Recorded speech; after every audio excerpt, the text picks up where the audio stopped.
Nikah jarak jauh, solusi mudah agar sah. Menurut fikih 4 madhab, apakah itu bukan talfik? Tidak, talfik itu kalau kita berpindah madhab dalam satu qadhiyah ibadah. Tetapi ini kan perbedaan bab, ya, dalam suatu hukum bab berbeda. Tetapi jangan tasahul, jangan mempermudah.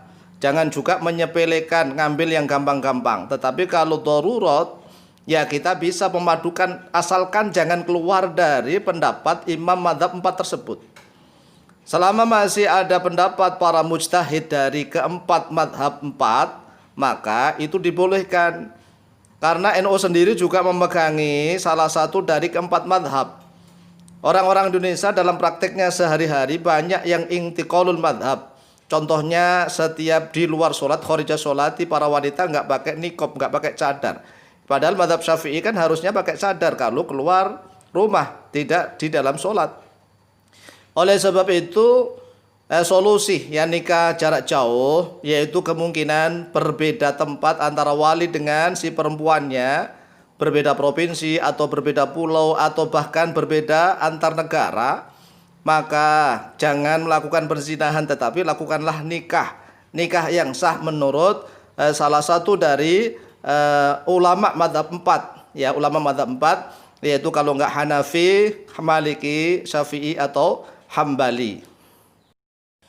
Solusi pertama, jika wali nikahnya berada di daerah yang jauh melebihi jarak dibolehkannya qashar sholat, maka perempuan balighah dan aqilah boleh dan sah menyerahkan akad nikahnya kepada seorang lelaki muslim baligh dan berakal di daerah tempat tinggalnya, dengan syarat akad nikahnya disaksikan oleh minimal 2 orang lelaki muslim baligh dan berakal, serta wajib adanya mahar atau mas kawin, dan tanpa ada batasan waktu tertentu atau kontrak atau mut'ah.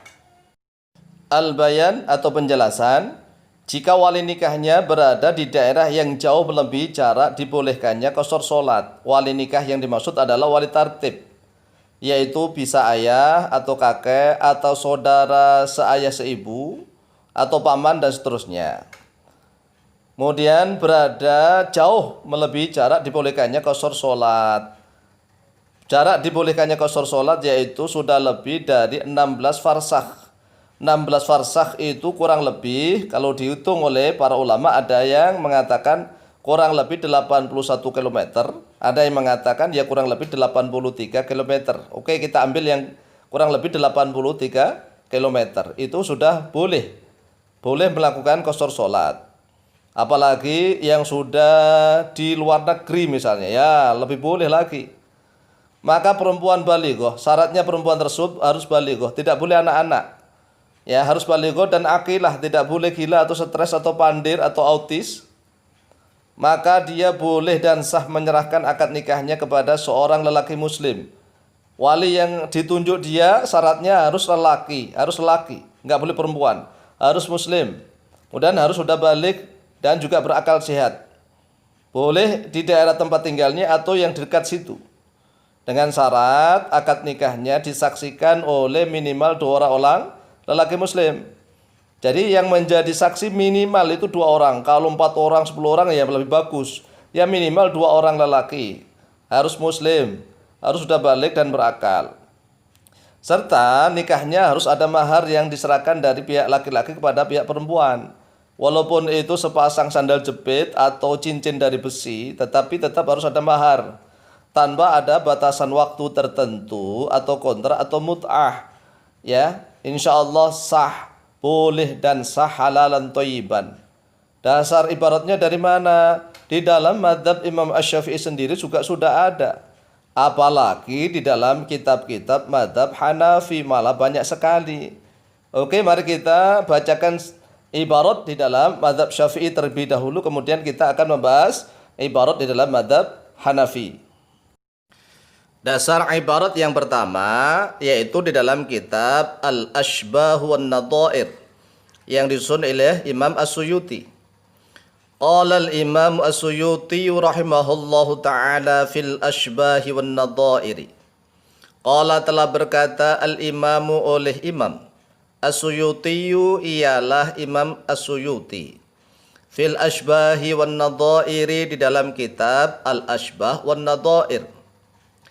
Al-qa'idatu ar-rabi'atu. Kaidah yang keempat. Ad-dararu yuzalu. Ad-dararu bermula bahaya, yuzalu yaitu dihilangkan terhadap dia darar. Ila angqala sampai sekiranya berkata oleh beliau Imam As-Suyuti. Al-faidatu al-khamisatu. Faidah yang kelima. Bimakna hadhil qaidati dengan maknanya ini wujudnya kaidah. Qaulus Syafi'i radhiyallahu anhu yaitu perkataannya Imam Asy-Syafi'i radhiyallahu an. Idza dhaqal amru ittasa'a. Idza dhaqa apabila telah menjadi sempit al-amru oleh suatu urusan ittasa'a maka menjadi luas oleh dia al-amru. Jadi ini cabang dari kaidah ad-dararu yuzalu. Kemudian memunculkan kaidah idza dhaqal amru ittasa'a. Kemudian oleh para ulama lagi dibalik kaidah itu nanti ya. Idza ittasa'al amru dhaqa begitu. Tetapi kita akan membahas tentang idza dhaqal amru ittasa'a. Waqad ajaba dan sungguh telah menjawab oleh beliau Imam Asy-Syafi'i biha dengannya kaidah fi thalathati mawadhi'a di dalam beberapa tempat. Ahaduha bermula salah satunya thalathati mawadhi' fima yaitu di dalam sesuatu idza faqadat apabila telah kehilangan itu artinya tidak ada di situ, bukan hilang lenyap, bukan al-mar'atu oleh seorang wanita waliyaha pada walinya dia mar'ah fi safarin di dalam bepergian. Fawallat lalu mengangkat oleh dia al-mar'ah, mengangkat itu ya mengangkat sebagai gitu ya, atau menjadikan atau menunjuk atau menyerahkan oleh dia mar'ah amroha pada urusannya mar'ah rajulan pada seorang lelaki ya juzu maka boleh oleh dalik. Jadi fima idza faqadatil mar'atu apabila seorang wanita itu kehilangan waliyaha pada walinya fi safarin dalam suatu perjalanan. Lah safar ini dijelaskan oleh para ulama ya harus kurang lebih sudah diperbolehkannya melakukan qashar salat yaitu lebih dari 16 farsakh. Ya kurang lebih tadi kita ambil 83 km. Kemudian dia menyerahkan atau mengangkat urusannya itu untuk menikahkan dia rojulan pada seorang laki-laki. Laki-laki tidak boleh kafir, tetapi harus muslim, harus sudah balik dan berakal. Ya juzu maka boleh. Qala Yunus, qala telah berkata Yunus bin Abdul A'la oleh Yunus bin Abdul A'la, qultu lahu. Qultu telah berkata oleh saya kata Yunus bin Abdul A'la kepada Imam Asy-Syafi'i. Kaifa hadza? Kaifa hadza bagaimana ini? Qala berkata oleh beliau Imam Asy-Syafi'i, idza dhaqal amru ittasa'a. Apabila telah menjadi sempit al-amru oleh suatu urusan ittasa'a akan maka yaitu akan menjadi luas. Jadi ini dibolehkan ya. Kasus yang pertama ini adalah solusi. Kemudian ibarat yang kedua di dalam kitab Al-Mawsu'atu Al-Fiqhiyatu Al-Kuwaitiyatu. Yajuzu laha tazwiju nafsiha indal hanafiyati. Yajuzu boleh laha baginya perempuan tazwiju nafsiha oleh menikahkan atau mengawinkan dirinya sendiri indal hanafiyati menurut Hanafiyah. Ja'a fil ikhtiyari telah datang di dalam ikhtiar. Ibaratun nisa'i mu'tabaratun fin nikahi. Ibaratun nisa'i bermula ibaratnya para wanita mu'tabaratun yaitu dimuktabarkan fin nikahi di dalam nikah. Hatta lau zawwajat hingga kalau seandainya menikahkan al-hurratu oleh wanita merdeka, al-aqilatu yang berakal, al-balighatu yang balighah yang sudah balik, nafsaha pada dirinya sendiri, jaza maka boleh. Wa kadzalika dan yaitu seperti itu. Lau zawajat kalau seandainya mengawinkan oleh dia mar'ah wanita, ghairaha pada yang selainnya dia mar'ah, bil wilayati dengan perwalian, awil wakalati atau dengan perwakilan, tetap boleh sama gitu maksudnya. Wa kadza idza wakalat ghairaha dan yaitu seperti ini. Idza wakalat apabila telah mewakilkan oleh perempuan ghairaha pada yang selainnya perempuan, fi tazwijiha di dalam mengawinkan dirinya, au zawwajaha atau mengawinkan oleh seseorang padanya mar'ah, au zawwaja atau mengawinkan pada mar'ah ghairuha, ini fa'ilnya zawwaja, ghairuha oleh yang selainnya mar'ah, fa'ajazat maka membolehkan oleh dia mar'ah. Wa hadza qaulu Abi Hanifah. Wa hadza bermula ini qaulu Abi Hanifah, yaitu perkataan atau pendapatnya Imam Abu Hanifah. Wa Zufar dan pendapatnya Imam Zufar. Wal Hasani dan pendapatnya Imam Al-Hasan. Wa dhahirul riwayati dan bermula nampaknya riwayat an Abi Yusuf dari Abi Yusuf, yaitu salah satu murid kesayangannya Imam Abu Hanifah. Wa istadilluna dan mengambil dalil oleh mereka bima dengan sesuatu fil Bukhari di dalam kitab Sahih Bukhari, anna Khunsa bintu Hizamin, sesungguhnya Khunsa bintu Hizam angkaha telah menikahkan kepada Khunsa bintu Hizam abuha oleh ayahnya. Wahya dalam keadaan bermula dia karihatun yaitu benci, tidak suka oleh Khunsa bin Hizam. Faraddahu lalu menolak mengembalikan kepada pernikahannya itu an-nabiyyu oleh Nabi SAW. Jadi mazhab Abu Hanifah, Zufar dan Hasan dan yang lain-lain membolehkan seorang wanita baik itu yang masih gadis atau perawan maupun janda yang menikahkan dirinya sendiri itu punya dalil banyak sekali ya, baik dalam Al-Quran maupun hadis. Ya, dalam hadis ini salah satunya adalah riwayat Imam Bukhari yang dipakai oleh mazhab Hanafi, Khunsa bin Hizam yang telah dinikahkan oleh ayahnya. Sedangkan Khunsa bin Hizam ini tidak suka. Maka Rasulullah SAW menolak pernikahan yang dilakukan oleh ayahnya itu, mengembalikan kepada Khunsa binti Hizam. Waruwiya annamro'atan dan telah diriwayatkan bahwa sesungguhnya seorang wanita zawajat yaitu telah mengawinkan oleh dia imro'ah bintaha pada anak perempuannya. Jadi ini seorang wanita menikahkan, bukan laki-laki ini. Seorang wanita menikahkan anak perempuannya, biridhoha dengan ridhonya anak perempuannya. Faja'a lalu datang al-auliya'u oleh para walinya, wa khosomuha dan mendebat oleh aulia pada imro'ah, ila aliyin kepada Ali radhiyallahu an.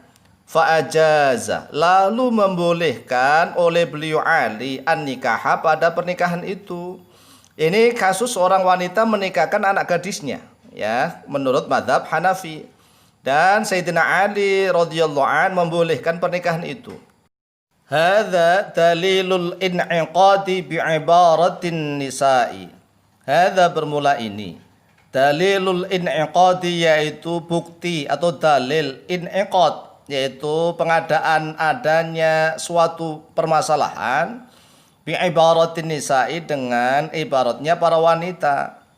Wa annahu dan sesungguhnya beliau siapa ini Imam Abu Hanifah ajaza yaitu membolehkan oleh beliau Imam Abu Hanifah an nikaha pada nikah bi ghairi waliyin dengan tanpa adanya wali. Tetapi dengan syarat wanita yang menikah itu adalah wanita yang sudah balighah, yang sudah balik, yang aqilah atau rasyidah, yang tidak pandir, yang tidak gila. Adapun dasar ibarat di dalam beberapa kitabnya mazhab Hanafi, cukup satu saja kita nukilkan, yaitu di dalam kitab Al-Mabsut lil Imam As-Sarkhasi rahimahullahu taala.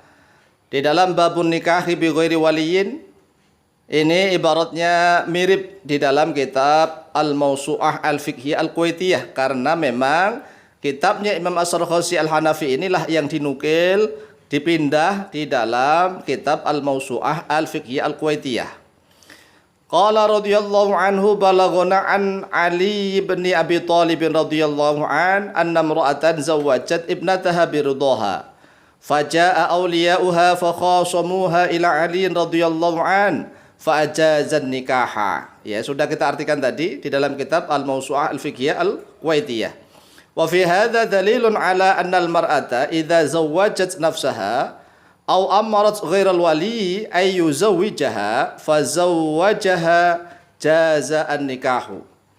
Wa bihi akhadha Abu Hanifah rahimahullahu taala sawa'un kanat bikran aw thayyiban. Nah, inilah Imam Abu Hanifah membolehkan sama saja wanita itu bikron, yaitu gadis atau perawan, aw thayyiban atau janda. Jadi enggak harus janda, gadis atau perawan pun boleh. Idza zawwajat nafsaha, apabila telah menikahkan oleh mar'a nafsaha pada dirinya sendiri, jaza an nikahu, maka boleh oleh nikah.